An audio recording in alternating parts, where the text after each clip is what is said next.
bonjour à tous, merci d'être venus à cette table ronde de 16 ans. Alors, tout au long des assises, on a parlé effectivement des nouvelles technologies, Big Data, intelligence artificielle, IoT, plein d'innovations de ce type.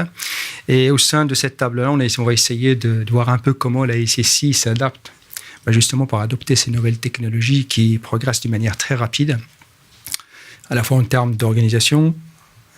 Est-ce que ça joue sur l'organisation de la sécurité? Quels sont les risques que l'entreprise doit gérer avec toutes ces nouvelles technologies-là? Et tout ça, bien sûr, sous la pression des régulateurs. Nous avons tous parlé, nous continuerons à parler du GDPR, et je pense que là, il y a un challenge assez important. Alors, IoT, c'est quoi? La Big Data, c'est quoi? L'intelligence artificielle, ça va être le sujet de la table ronde. Alors, je me présente pour ceux qui ne me connaissent pas. Jamal Daman, je suis le groupe CISO de la société Essilor.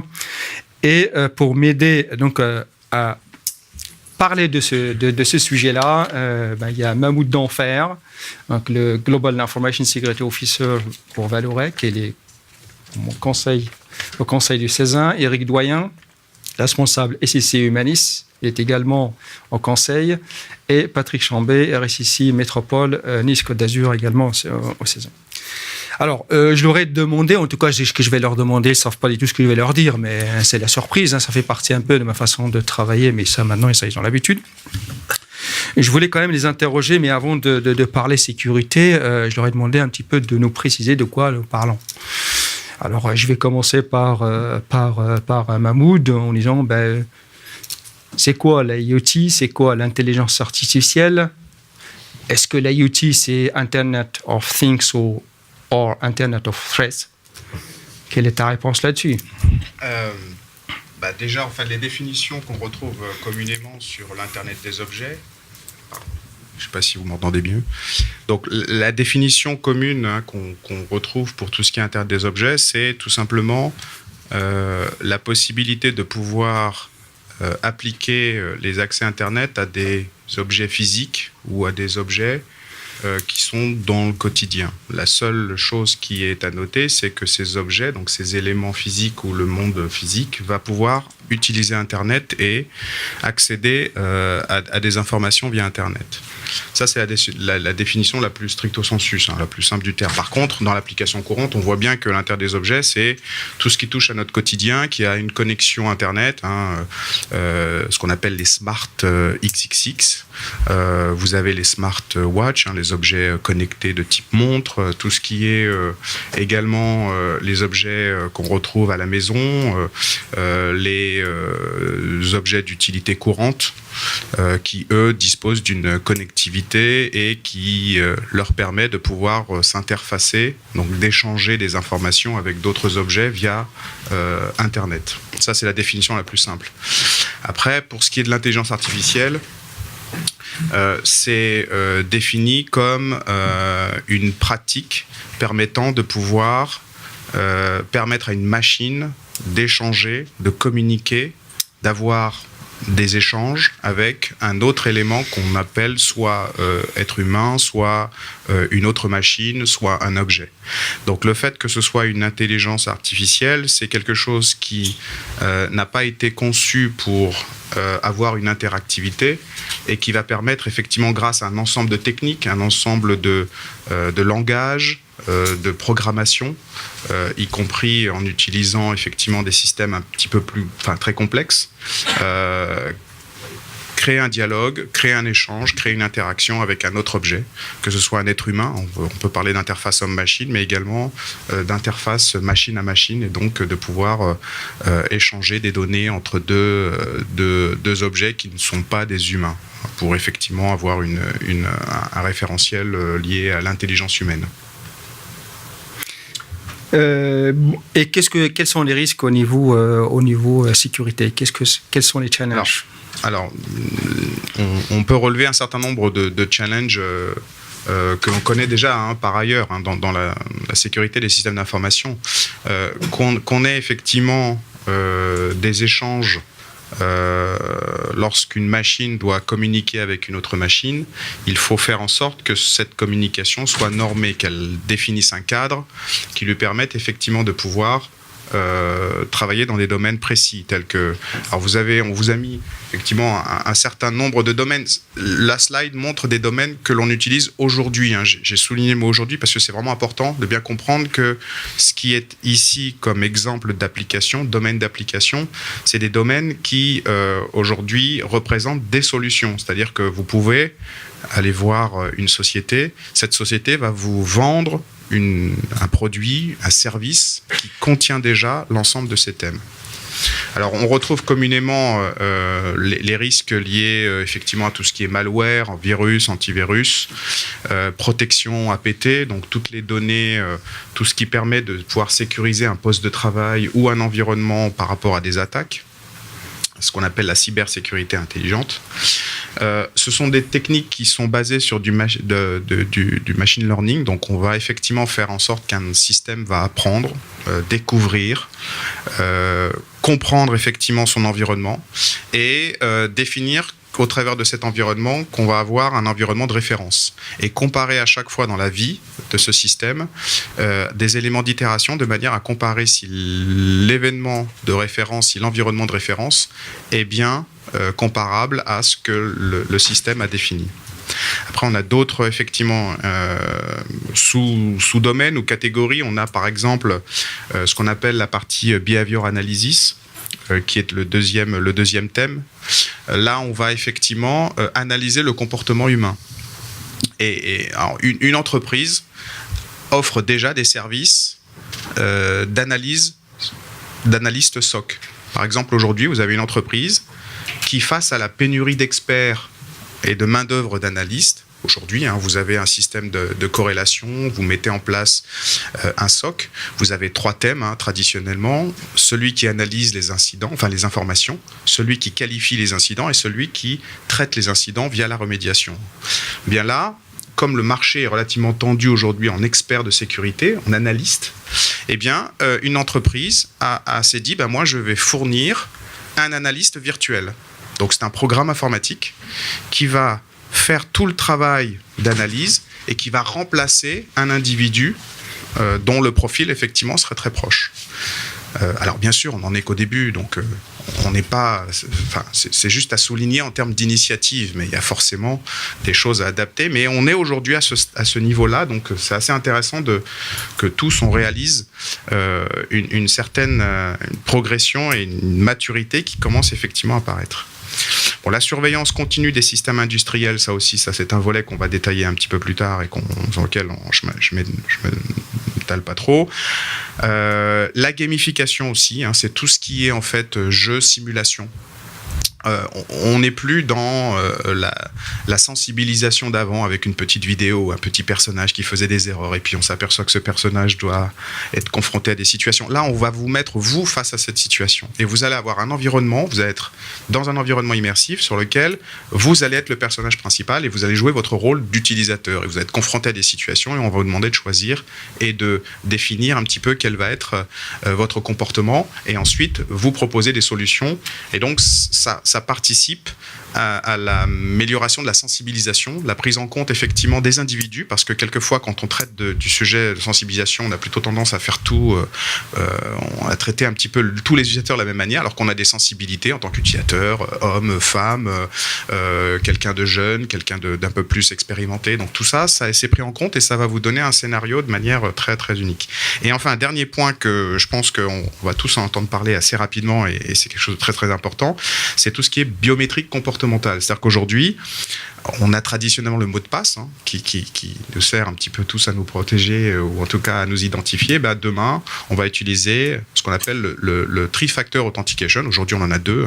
Vous avez le mot de passe plus un petit SMS. Là, on en a un 3e qui va être votre comportement. Comment vous vous comportez? Comment vous utilisez votre téléphone? Sur quelle pression vous vous appuyez pour effectivement déclencher une action? Quand vous cliquez sur une action de votre téléphone, quel est le temps de réaction vis-à-vis de l'œil? Donc, on va mesurer tout un tas d'informations sur vous, ce sont des informations bio, donc c'est le corps humain, c'est tout ce qu'on fait en termes de gesture et qui n'est pas forcément contrôlé. Et donc, on va vous authentifier, on va vous identifier grâce à tous ces éléments-là. Et aujourd'hui, on a pas mal de solutions qui arrivent. Je crois que c'est même parmi la liste des thèmes, des applications que je vous ai mis là, c'est celui sur lequel qui contient le plus de solutions aujourd'hui. On a beaucoup d'informations. Merci Mahmoud. Patrick, donc ça veut dire qu'on va avoir maintenant des villes connectées. On saura ce qui se passe dans nos poubelles. Les villes saura si on fait le bon tri. Ça veut dire quoi? On sera vraiment traqué? Alors, tu rentres dans le dur directement là. Alors effectivement, la Smart City, dont je rappelle le concept, c'est le concept d'utiliser des systèmes informatisés et connectés pour améliorer la gestion d'une ville et globalement améliorer le service rendu aux citoyens. Donc ça peut être du service qui consiste à faire des économies d'énergie, des économies de carburant, qui consiste à améliorer l'environnement du citoyen, la qualité de l'air, l'eau, etc. Donc c'est l'usage des nouvelles technologies finalement pour industrialiser la gestion de populations de plus en plus grandes sur des territoires qui eux aussi s'étendent progressivement. Donc c'est dans la pratique le déploiement de flottes de capteurs et d'actionneurs qui vont permettre de remonter tout un tas de données qui vont être enregistrées sur un environnement dédié dans nos data centers et puis à redistribuer cette information soit à usage de pilotage du territoire. Alors effectivement, donc derrière moi, vous avez vu les capteurs, c'est ça? Oui.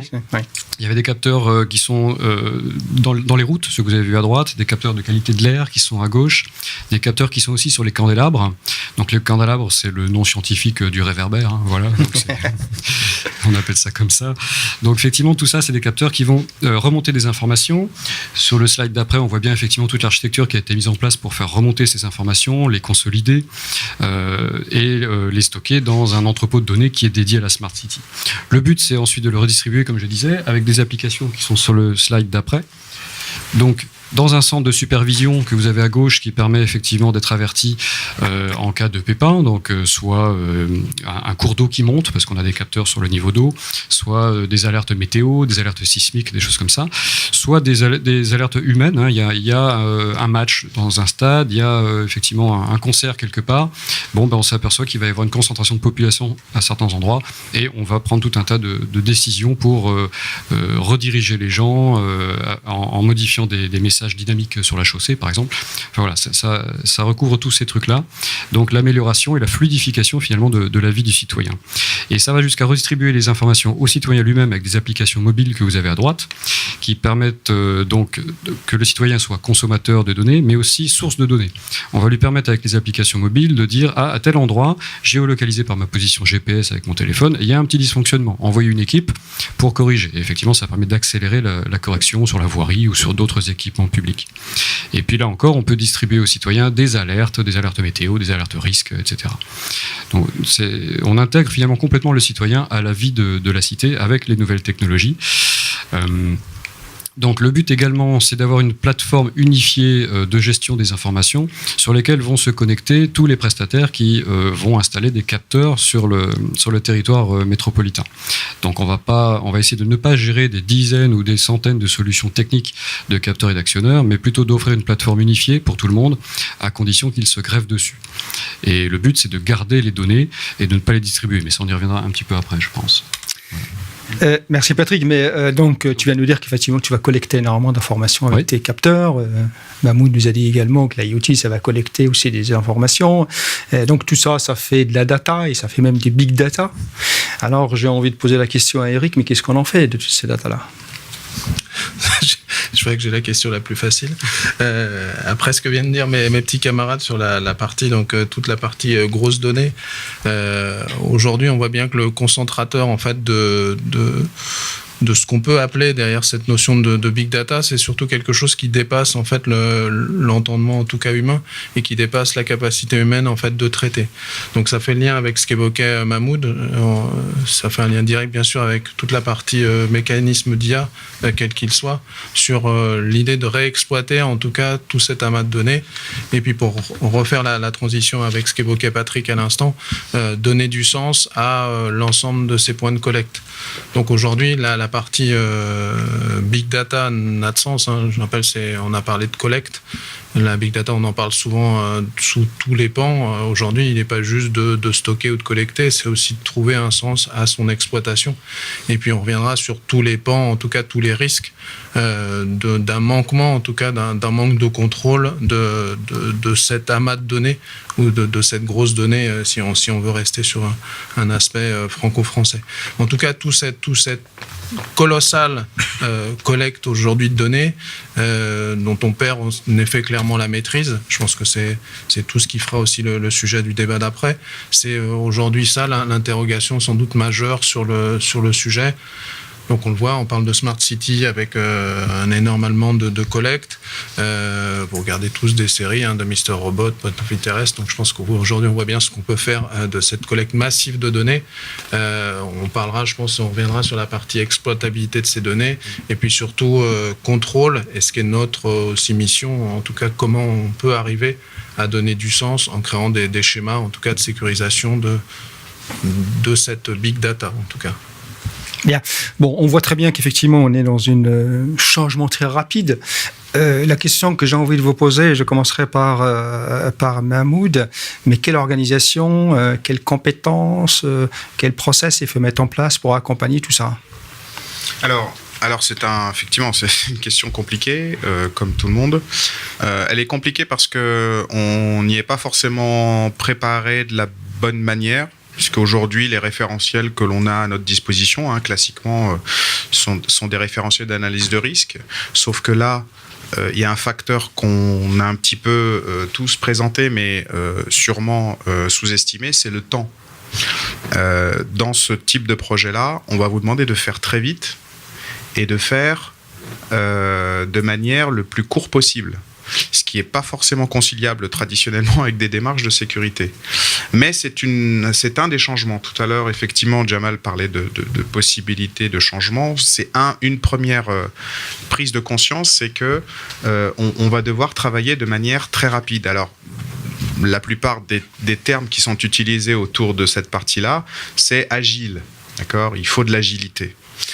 Donc un des premiers éléments qu'on va devoir mettre en place très vite, c'est une analyse de risque agile, c'est-à-dire avec un circuit court, de manière à pouvoir identifier très très tôt, via quelques petites questions, maximum 10, pas plus, je dirais quelle est la nature, la portée du projet et quelles sont les incidences possibles, c'est-à-dire les impacts que l'on peut avoir via ce nouveau projet. Et il faut savoir aussi, le deuxième aspect, donc premier c'est le temps, le deuxième c'est le coût. Quand on lance des démarches d'analyse de risque, on y met un certain temps, une certaine expertise et forcément ça a un coût. Là par contre, vous n'avez pas la possibilité d'exprimer cet élément-là puisqu'on va vous demander de faire vite et on va vous demander de faire pas cher.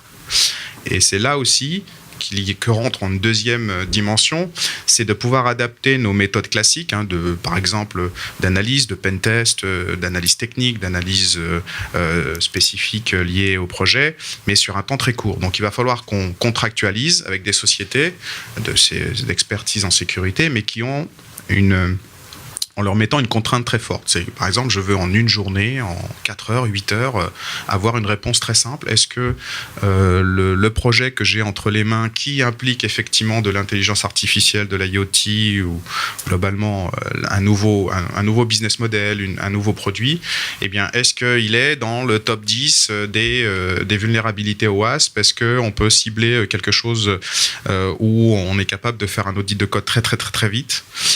Donc, voilà, ça, c'est la deuxième dimension, c'est d'aller vite parce que le coût du projet, en général, c'est une expérimentation et le coût est pas très très élevé.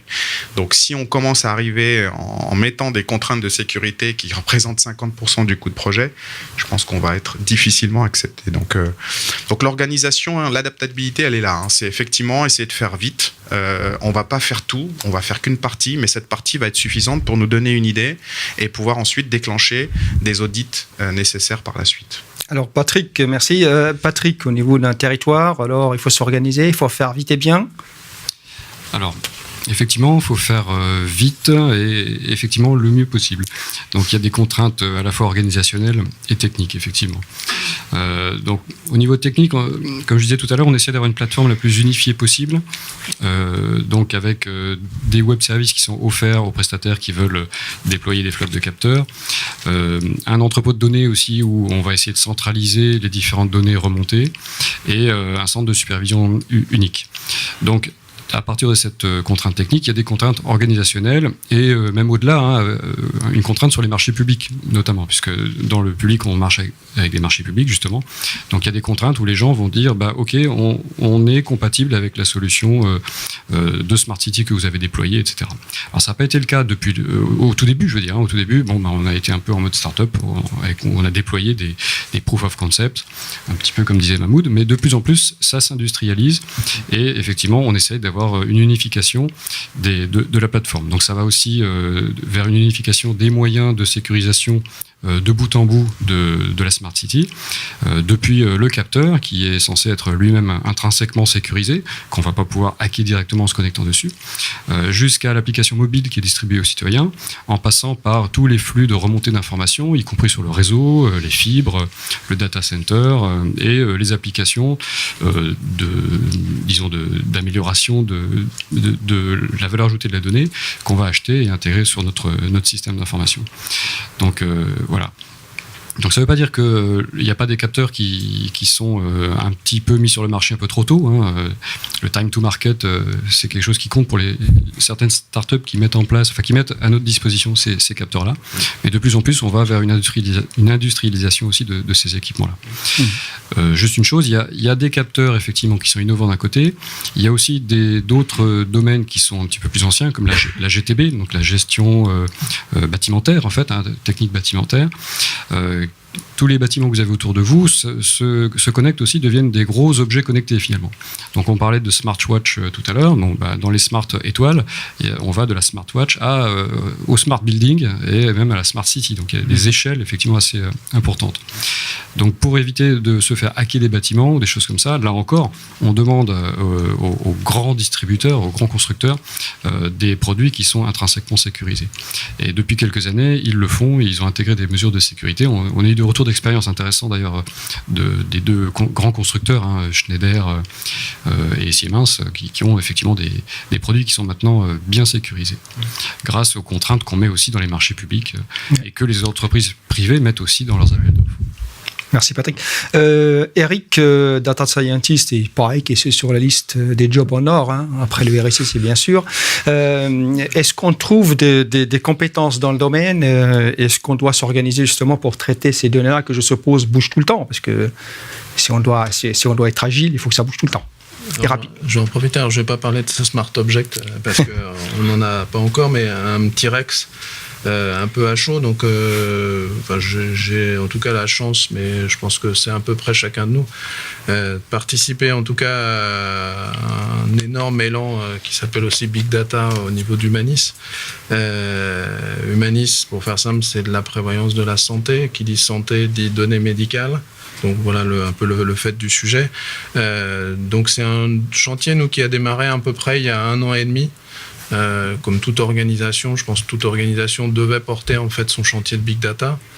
Alors on a démarré assez bizarrement, et puis je voulais juste vous parler un petit peu de comment on a mis de la sécurité et comment on est aujourd'hui par rapport à ce sujet. Donc ça a été amusant, on est parti d'un point de collecte qui est classique, mettons ensemble toutes les données de l'entreprise. Après, on s'est quand même un peu intéressé à la partie réglementaire, donc il y avait quand même quelques contraintes par rapport à cette collecte. On a positionné une énorme appliance, donc vous n'avez rien entendu de ce que j'ai dit, donc, qui était fournie par un grand du marché. On a commencé donc à positionner cet énorme repository en alimentant en fait l'ensemble des flux. Et puis après, était sollicité en fait la sécurité. Donc c'était amusant. Et une des premières questions qu'on m'a posées au niveau de ce groupe projet, c'est quels sont tes prérequis? Je voulais juste réfléchir sur le sujet, et puis on en reparlera un peu après. J'étais un peu surpris. Les prérequis, quand on parle juste en fait d'une collecte géante de données, c'est toujours intéressant de définir quand même une potentialité d'approche quand même de sécurité par rapport à des risques. Et quand on vous dit on a collecté à peu près la planète, quelles sont tes recommandations? C'est vrai que j'ai été, je vous l'avouerai, un peu à la fois désemparé et puis un peu décontenancé sur le sujet. Bon, j'ai collecté quelques informations auprès de mes amis, camarades experts. Bon, j'ai pas eu beaucoup plus de réponses. Et en fait, le fond du fond, et là où je veux en venir, c'est il faut quand même travailler sur des use cases, en tout cas des cas d'usage. Et preuve en est que c'est quand même très difficile de parler de cette vision très marketing qu'est le big data, sans parler quand même de ce qu'on vient, en tout cas, ce qu'on a comme idée d'en faire. En tout cas, je suis bien à mal et je suis vraiment tout à votre écoute si vous avez des idées pour sécuriser en tout cas le big data. Enfin, il y a des très bons articles et voire livres sur le sujet. Néanmoins, dans l'applicabilité de ce modèle, on en revient toujours à des notions de cas d'usage. Donc, ce qui ont été évoqués par Mahmoud de mon côté ou de Patrick, il y a quand même un cadre quand même contraint qui va s'appeler quand même un usage. Alors, on va me dire le big data, et pour en faire le lien avec la data scientist, c'est bien de faire une recherche sans savoir ce qu'on va y trouver. Enfin bon, comme les chercheurs, il y a quand même une petite idée quand même de ce qu'on cherche, parce que imaginons tout ce qui a été projeté hier, de Galilée, comme a repris Philippe Courteau sur le sujet. Il y a une belle évolution, mais enfin on avait quand même une petite idée. Alors, j'aime bien que la science a révélé quand même certaines choses par hasard, en tout cas, sans chercher. Bon, néanmoins, le big data a quand même une raison d'être, et je pense que ces grandes lignes doivent être définies. Donc, on a quand même pataugé, quand même, faut être très clair, pendant 9-10 mois, en se regardant, en disant, bah alors, et toi, la sécurité, t'en penses quoi? Tu mettrais quoi comme règle? Bon, on savait pas bien ni non plus le panel d'usage, ni même le panel d'utilisateurs, donc ce qui est toujours assez ennuyeux quand on vous pose ce type de questions. Voilà, donc c'est les data scientists et ces nouveaux métiers. Je pense qu'on a clairement à travailler ensemble. Oui. Eux-mêmes, je ne suis pas sûr, parfois, en tout cas c'est ma conviction, savent réellement où ils vont. Oui. Donc on mélange du réglementaire, on mélange souvent des problématiques, bien sûr, métiers. En tout cas, me concernant dans le cadre du projet, je pense qu'on a mis beaucoup de ces nouveaux termes, sans y chercher réellement d'ailleurs des périmètres, des fonctions. Et on avait quand même, ce qui était gentil de leur part, pensé à la sécurité en m'interpellant, mais sur un cadre qui n'était absolument pas défini. Voilà. Donc, c'est important. Bien, mais de toute façon, ce qu'on pense, c'est que même les nouvelles technologies en général, ça apporte de la valeur à l'entreprise.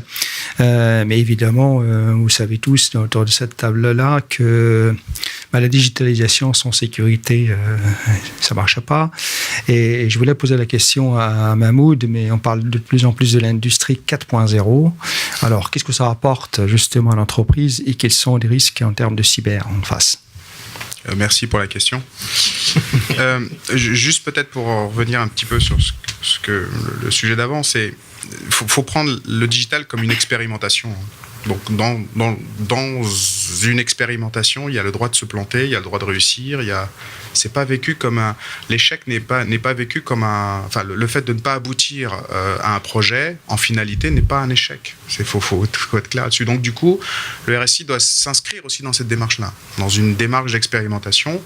On vous demande d'accompagner quelque chose qui n'a pas forcément pour objet d'aboutir, et ben on l'accompagne avec les incertitudes qu'on a, comme c'est pas parce que le RSSI est là et a une expérience sécurité et a une posture sécurité qui doit absolument ne pas se tromper aussi. Donc tout ça, il faut l'accepter dans la démarche digitale. Ça, c'est important pour tout le monde. Enfin, pour nous, mais aussi pour la totalité des personnes, quel que soit leur accompagnement jeune, moyen, confirmé RSSI.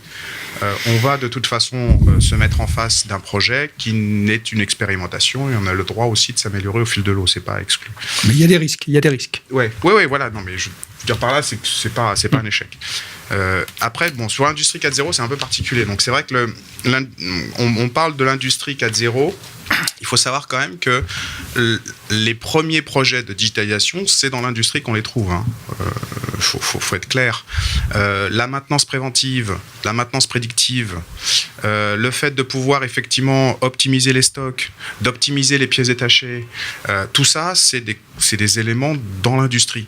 Après, il y a d'autres expérimentations qui sont dans le B2C, quels que soient les domaines d'activité, mais il y a franchement un savoir-faire, une expertise, effectivement, qu'on retrouve dans ce milieu-là. Après, il y a l'organisation aussi du groupe industriel qui change. En fait, chez nous, on a identifié des pôles d'expertise. Par exemple, le développement agile, c'est un centre de services partagés qui maîtrise l'open source. C'est une région du groupe. Toute la partie, effectivement, expérimentation B2B, B2C, c'est une autre région du groupe. Donc, le groupe industriel peut développer des pôles de compétences en interne sur lesquels on va confier effectivement à des régions ou à des entités ou à des divisions ou à des groupes une partie du projet. Et donc, c'est une chaîne en fait d'informations qu'on récupère. Le projet, ce n'est pas simplement on confie à une division corporate, à une division métier, ok, expérimente, travaille, trouve-moi la solution. C'est une chaîne, c'est un groupe d'individus et de compétences qu'on va chercher et qu'on va essayer de développer. Par exemple, Singapour est connu pour sa très très grosse, très forte communauté d'open source. Donc nous, on a une filiale à Singapour auquel on a dit, voilà, vous avez développé cette compétence, dans le cadre de notre projet agile ou dans le cadre d'un process lean, on va vous transmettre effectivement cette compétence-là. Et donc voilà, donc ça se fait comme ça. Donc les projets au niveau de l'industrie sont capables d'être découpés à la fois en métiers, mais également en pôles de compétences. Et ça, c'est nouveau. Ça, c'est quelque chose qu'on a hérité justement ou qu'on a expérimenté dans le cadre du digital et qui convient effectivement à un besoin. Voilà. Donc, Bien. Patrick, donc, dans la Smart City, ça apporte certainement des services et nous serons heureux effectivement d'être aidés par tous ces capteurs-là. Mais est-ce qu'il y a des risques derrière tout ça ? Alors effectivement, dès lors qu'il y a de la donnée informatique, il y a des risques. Bon, heureusement, dans la Smart City, il y a finalement assez peu de données personnelles. Beaucoup de données techniques, peu de données personnelles pour l'instant. Je dis bien pour l'instant, parce qu'effectivement, avec le développement des usages, on pourra éventuellement avoir des données personnelles qui remontent dans des appartements, dans certains immeubles, par exemple. Pour l'instant, c'est pas trop le cas.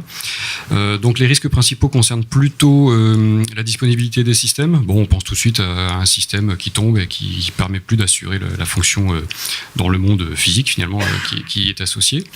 Il y a aussi des problèmes de confidentialité de certaines données liées à des systèmes un peu sensibles, comme la distribution de l'eau ou des choses comme ça. Voilà, donc en fait, on retrouve un peu les mêmes risques finalement du domaine SI traditionnel dans le domaine de la Smart City. Sauf que là, comme dans l'industrie d'ailleurs, ça peut avoir des impacts sur la vie physique directe. Donc on fait un petit peu attention. Bon, on n'est pas au niveau des hôpitaux qui eux, effectivement, si on modifie le réglage d'une machine, peut avoir un impact direct sur la vie des gens, mais on n'en est pas loin aussi dans certains cas. D'où l'industrialisation de la sécurité dont je parlais tout à l'heure, effectivement. Eric, dans la partie Big Data, est-ce que tu as vu des risques potentiels dans cette masse de données qu'on va collecter ? En tout cas, je parlais du secteur que je représente dans le...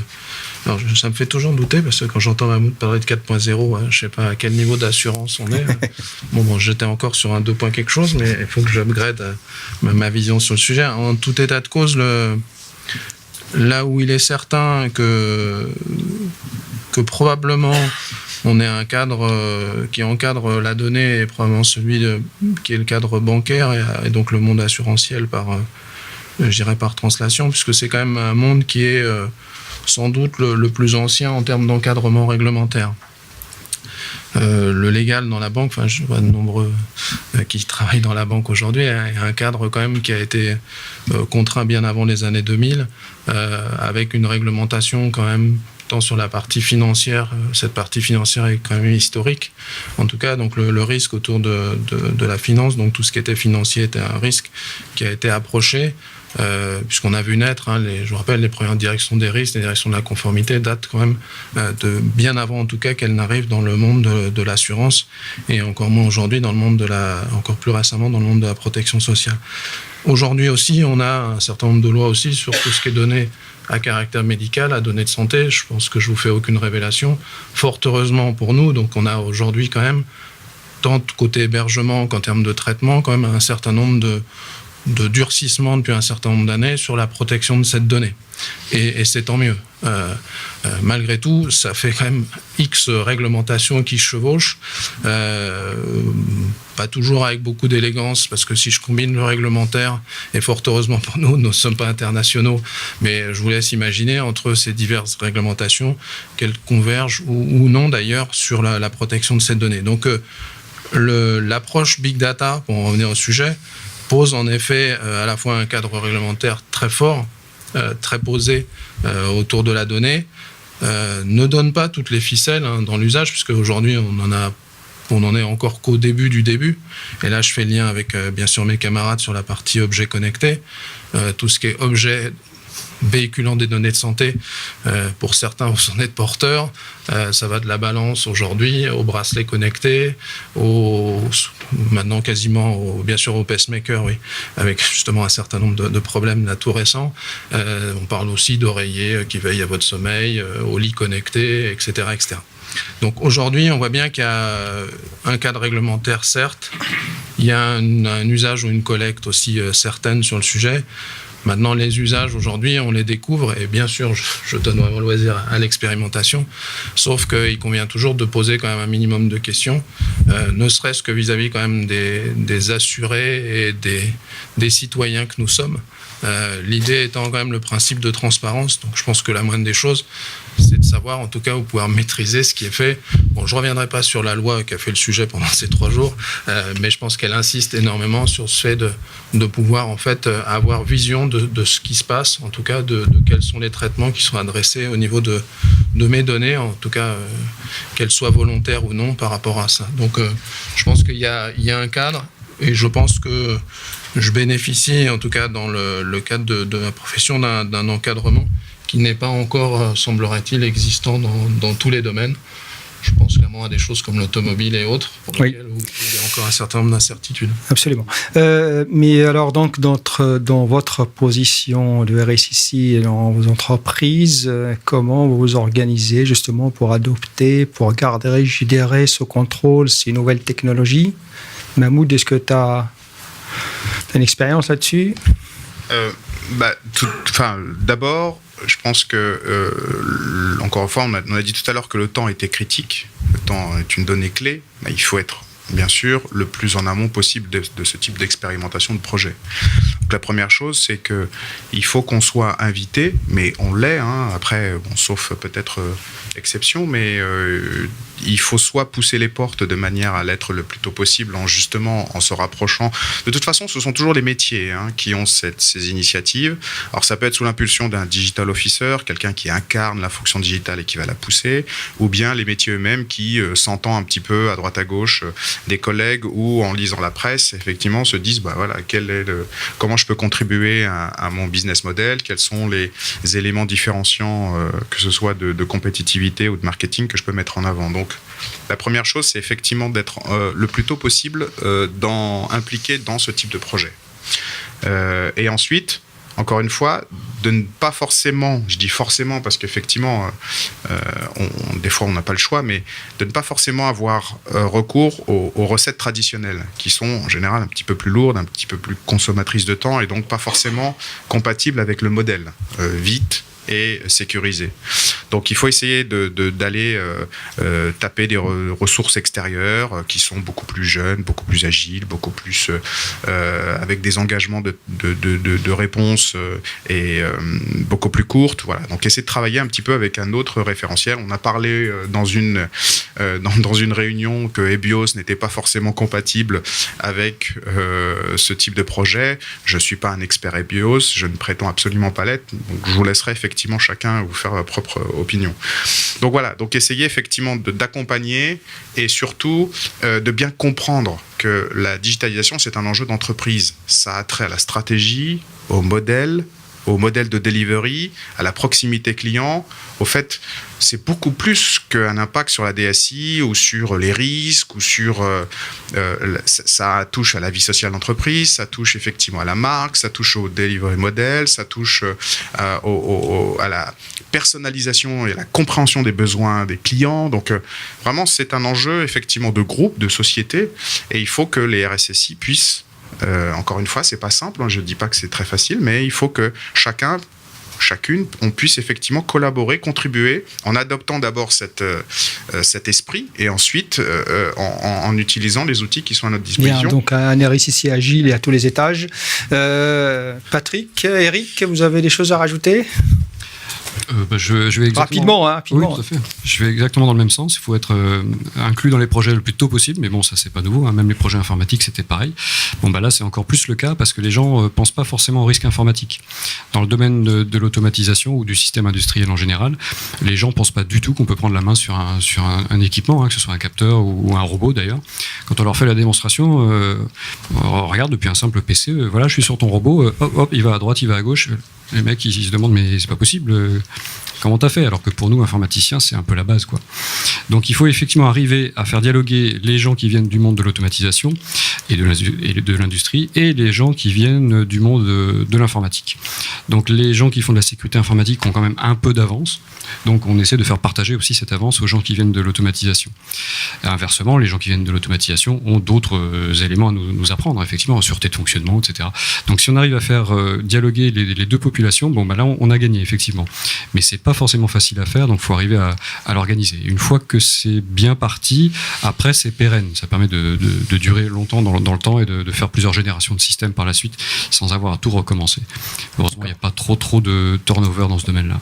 D'accord, donc ça confirme la position de RSSI qui doit être transverse dans toute l'entreprise. Eric, rapidement, tu as des choses de la fin? Non, avoir une posture smart vis-à-vis du risque. Ok, merci. Est-ce que vous avez des questions dans la salle? On a encore 5 minutes. Vas-y, Pascal. Oui. J'ai une question pour Patrick. Tu as parlé de plateformisation sur le territoire où tu opères, qui va servir effectivement à fédérer les différents acteurs, de capteurs et d'actionneurs. Quid de la démarche Open Data dans les sens des réflexions? Excellente question, effectivement, j'aurais dû en parler. L'open data, c'est le fait de donner à disposition du citoyen tout un tas de jeux de données qui sont utilisés par la collectivité. C'est quelque chose qui est même imposé par la loi. Toutes les collectivités doivent fournir en open data la plupart en fait, des données qui ne sont pas particulièrement confidentielles. Donc la ville de Nice a bien son portail open data aussi, et on donne certains jeux de données assez régulièrement. Alors concernant les capteurs, je crois qu'on doit avoir certaines localisations de certains équipements qu'on donne. Des grands types de déchets, enfin disons quelques données sur la gestion des déchets également, parce qu'on a des capteurs sur les bennes de dépôt de déchets volontaires qui nous disent ça y est, je suis pleine, venez me chercher. Donc comme ça permet d'optimiser le déplacement des camions poubelles et de ne pas les faire sortir si c'est pas la peine. Donc tout le monde y gagne, moins de bruit pour les citoyens, moins de consommation de carburant, etc. Donc voilà, c'est des jeux de données comme ça qu'on met à disposition. Est-ce que vous avez des données sur les flux des véhicules, les flux des personnes au sein de la ville? Oui, je crois qu'il y en a quelques-unes. Alors, on ne peut pas tout mettre, bien sûr. Et puis, le degré d'actualisation est variable aussi. Il y en a qu'on met à jour tous les jours, d'autres toutes les semaines, d'autres tous les mois. Il faudra que je regarde, effectivement. C'est une démarche qui est encore en cours. Et d'ailleurs, toutes les villes sont encore en cours d'amélioration de ces trucs-là. Parce que ce n'est pas forcément évident de mettre à disposition très souvent des jeux de données qui sont frais, comme on dit, voilà, à jour. D'autres questions? Oui. Moi j'en ai une qui reprend le troisième mot, là-haut, intelligence artificielle. Oui. Pourquoi? Parce que l'intelligence artificielle dans la gestion d'une ville, déjà que j'ai une petite idée de ce qui se passe derrière, mais grosso modo on ne maîtrise pas vraiment comment on y arrive. C'est-à-dire qu'on sait faire des algorithmes, on sait ce vers quoi ça doit tendre, ça reste du probabilistique, à adapter, mais ça reste du probabilistique. Et dans le cadre d'une ville, c'est quand même la vie de gens qui vont dépendre du résultat qui va sortir d'un machin qui, lui, n'est pas sûr. Comment est-ce que vous gérez ça? Alors pour l'instant, on a assez peu d'intelligence artificielle, on a plutôt de l'aide à la décision et puis des processus automatisés juste avec des algorithmes, effectivement. Voilà, on n'a pas vraiment de choses totalement autonomes, parce qu'effectivement, là, ça peut avoir des impacts. Donc on est peut-être moins avancé que certains autres domaines dans l'IA, effectivement. Je crois que c'est interdit par la loi, mais on peut mettre une décision dans les mains d'une machine. Oui, tout à fait. Des personnes. Ouais. Pour l'instant. Encore une question ici. Ouais, rapidement, pour la réponse. On prendra la dernière question là-bas. Vas-y. Merci. Ouais, ça intéresse la Smart City. Hein. Qu'est-ce qui empêche en fait une ville de faire appel à des prestataires ou à des solutions qui vont collecter des informations personnelles finalement et sans les protéger, ou même juste collecter des informations personnelles qui seraient pas normales? Je prends un exemple, typiquement les noms des smartphones, des fois il y a marqué iPhone de Jérémy ou de Romain Botan, ça arrive, c'est remonté dans un outil, vous ne le voyez pas, vous ne le contrôlez pas. Qu'est-ce qui fait que le citoyen est protégé, que ces informations personnelles, elles ne sont pas dans vos systèmes, travaillées, vendues, etc.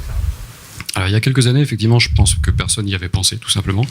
Maintenant, bon, c'est des exigences, effectivement, de gestion de données personnelles. Heureusement, d'ailleurs, comme ça, on sera compatible GDPR.